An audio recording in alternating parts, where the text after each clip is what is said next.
ఇంకా నా ప్రేమ కొన్ని క్షణాలే మిగులున్నాయి. ఇప్పుడైనా నా గురించి ఒక్క క్షణం ఆలోచించకూడదు?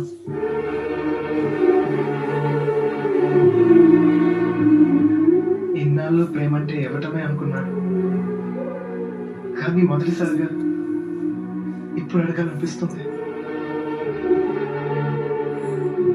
నిజం చెప్పు, ఇన్నాళ్ళు మన పరిచయంలో ఎప్పుడైనా ఒక్కసారైనా నన్ను ప్రేమించాలనిపించలేదా? నా మీద ఇంత ప్రేమ కూడా కలగలేదా? వీరందరిలా కాదు, దేన్నైనా ఈజీగా తీసుకోకుండా అనుకుంటున్నావు కదా, కానీ నేను మనిషినే గీత. నిజం చెప్పనా, నువ్వు లేకుండా నేను బతకలేను గీత.